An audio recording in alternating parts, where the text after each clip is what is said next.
Thank you for calling Hertz. Sure it will. For an immediate copy of your rental receipt and breakdown of charges, go to hertz.com/receipt. Did you know by using our newly designed and faster mobile app?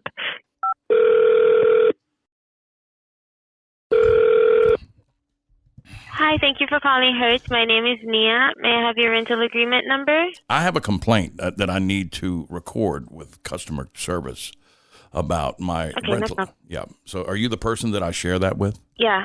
Okay. So my daughter flew in from Seattle on April 16th to visit me for a week to meet my newborn son. And so her rental would have started on the 17th because she got the car here in Hickory instead of at the airport.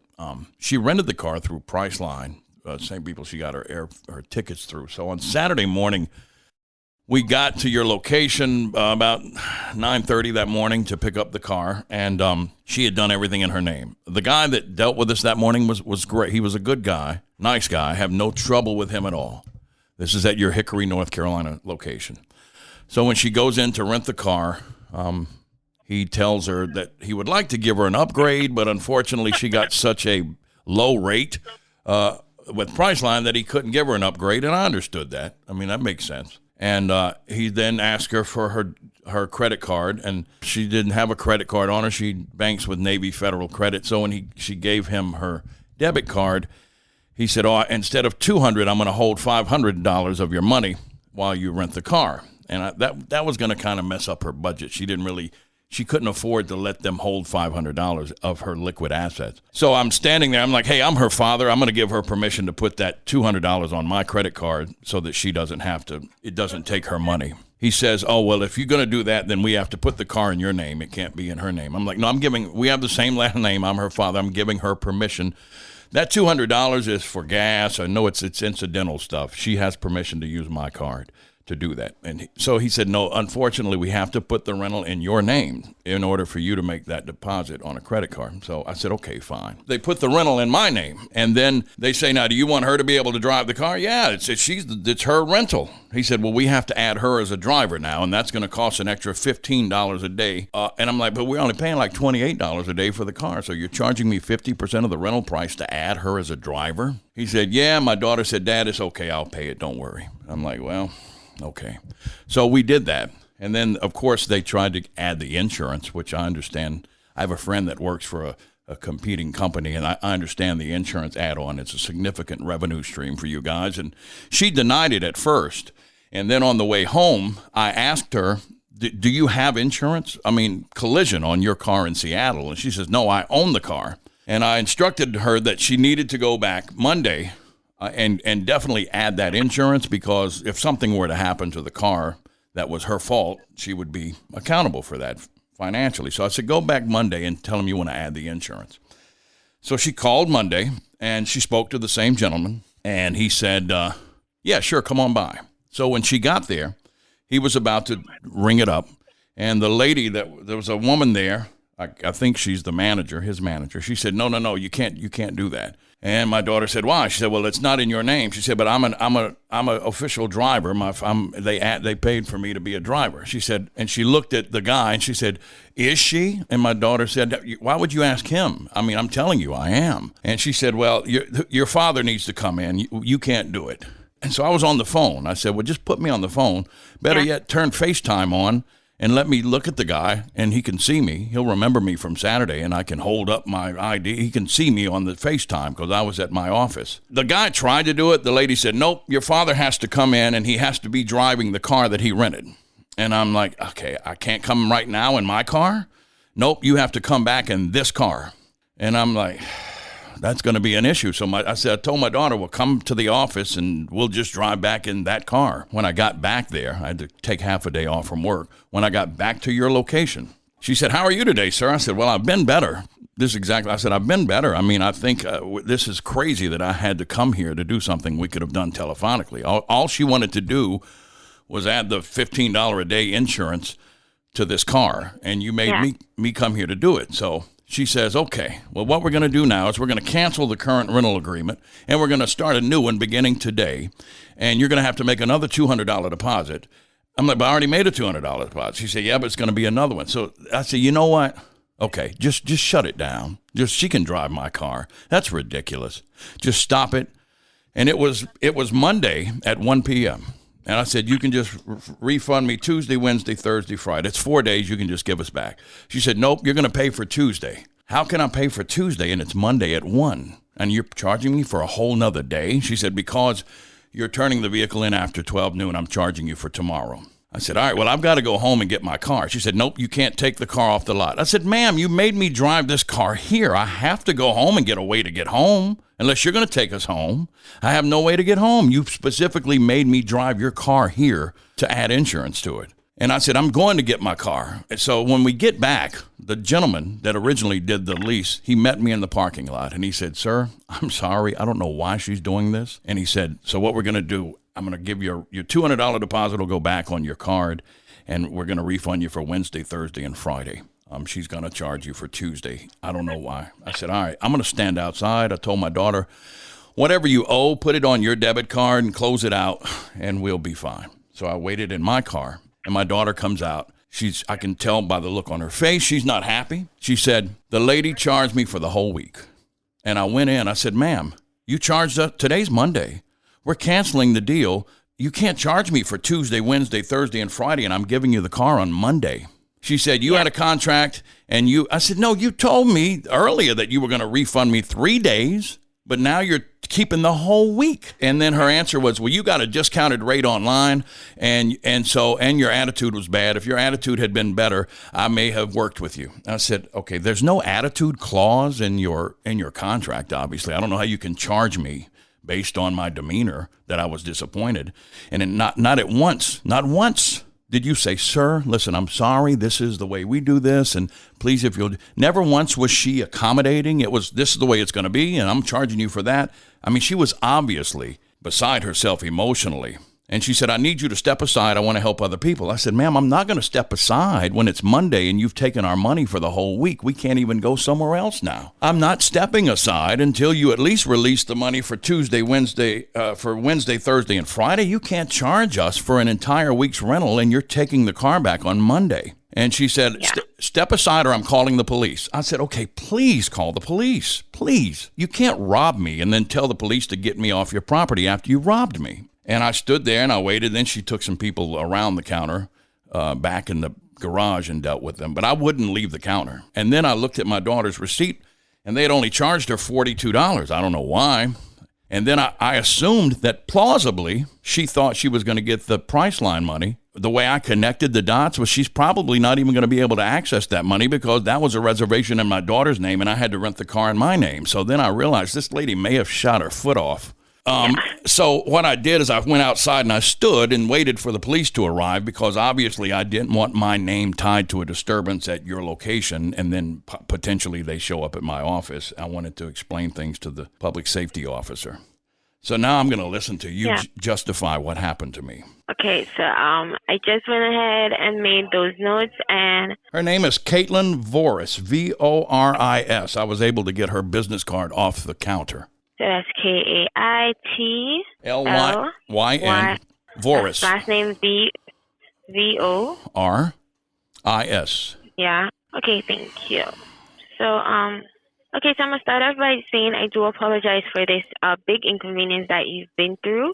I'm so sorry to know that this is the situation that you had to go through. And when I'm looking at it, it should have been just an easy process that should have been rectified within minutes, and it shouldn't have taken all of this just for you guys to this shouldn't have taken this big mess for you to just add the my daughter was an authorized driver. The fact that we got the car, that's what the lady kept telling me. Well, you got the car cheap. You got a cheap rate, so you're not getting your money back. I said, ma'am, so now you're penalizing us for being a responsible consumer.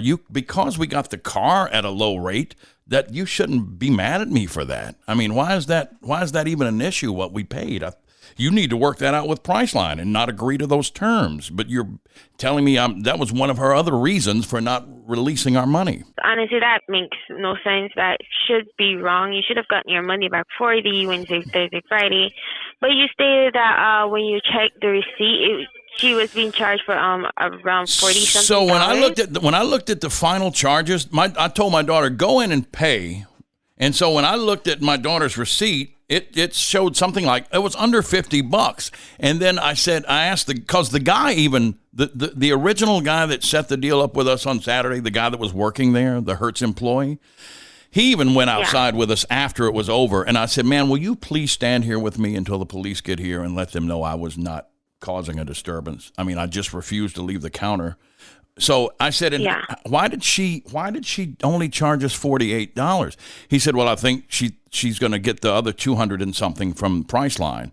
And then I thought, hold on, but she probably isn't, because that was a reservation in my daughter's name, but you had to put it in my name. And that's why I kind of thought this lady probably is just going to get $48. And I told my daughter, you need to call Priceline and tell them what happened.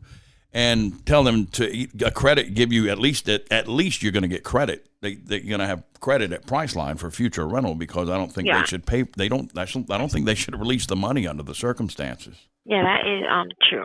Yeah, I just you know what? If she had said, sir, hold on, I understand you've been inconvenienced, but let me explain something to you. If she had approached me that way, but her demeanor was extremely inappropriate for someone who has to interact with the public. Yeah, I do apologize for that that whole thing. I'm reading through about this, and that's just really wrong of her. Even as if you're going to be a customer service representative, you should be able to approach customers with a nice, warm smile and at least try to help them the best way possible. She was rude, and yes, I do apologize for that. Yeah. But could I just have your name just to make this complaint? My name first name is, last name is. The new corporate model is it's better to ask for forgiveness than permission, and that's the way this country has gone. And so it was a matter of principle. Ma'am, I've already you've already held $200 on my card. Now you want to add another one. Yeah. And the other one I'm not going to get back for a week or so. So you've got $400 hemmed up, and you've charged me $15 extra a day just to add my daughter to the vehicle. That's 50% of the rental price of the vehicle. It just turns into a money grab situation. I was to that point, I'm like, just cancel the whole thing and we'll leave. And then when she said, no, I'm keeping your money, you're getting nothing back, get out of my store, I'll call the police. That was where it got really inappropriate. Yeah, that was really just out of pocket. And again, I do apologize on behalf of that just lady, because that was just rude of her. I'm so sorry to know. Yeah, and the gentleman that was there, he felt compelled to come out and console us, and God bless him. And I don't know his name. He should be the branch manager, because he came out. He said, "Man, I am so sorry. I don't know what's going on." And I said, would you please just stand here with me till the police get here, because I don't want my name associated with something inappropriate. He said, absolutely. Yeah. And he stood there with me until the cops came, and he told them he's okay, everything's fine, there was a misunderstanding, and they're leaving. It was just, I'm like, I can't believe that she's going to rob me and then call the police. Hey, I just robbed this guy, and I get him off my yard. It was crazy. Yeah. It was crazy. That sounds exactly what, that would be exactly what it sounds like. That was just a big mess. And she kept saying, if you were nicer to me, I would give you your money. You can't keep my money because I'm not nice to you. I mean, you're telling me there's an attitude clause in the Listen, I'm returning your car on Monday, and you're charging us till Friday. How can you sleep at night doing that? Yeah. And I've never heard, sir, I'm sorry. Listen, if you'll just let me explain. None of that. It was, nope, that's the way it is. You got an attitude, get out of here, I'm calling the police. And I'm like, no wonder you're in bankruptcy. Oh, yeah. Okay, so I just finished up the notes about this complaint. Yep. So I just had everything here written down for you just to ensure that it would be sent as a complaint. Right. So so this will be justified. Usually when we make complaints, it does go to our headquarters so that it can be sorted out, and this will be justified. Okay. Yeah. Well, it can never be justified. It can be rectified, but I don't think you can't justify what happened. Well, hey, what is your name?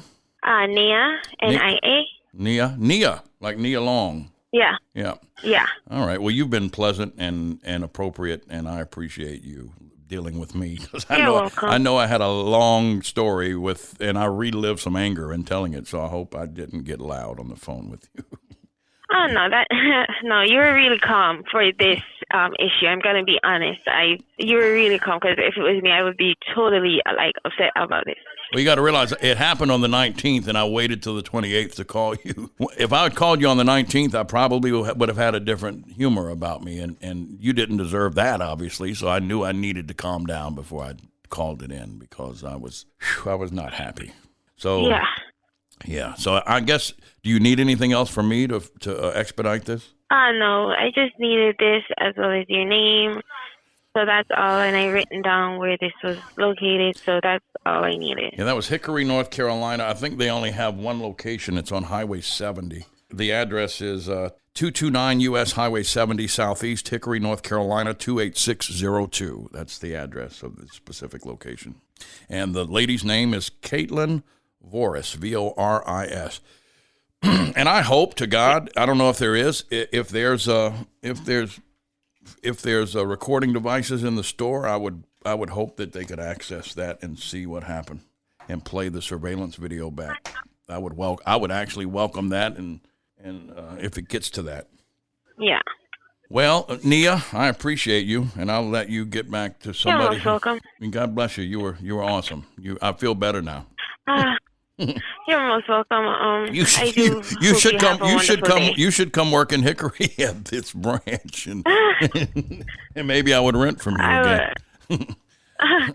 I would have to go and talk to headquarters about that one. Well, hey, tell them if you need a reference to give them my number. Okay. You have a great evening. Thank you. Bye. Thank you for calling. I hope you have a wonderful day. You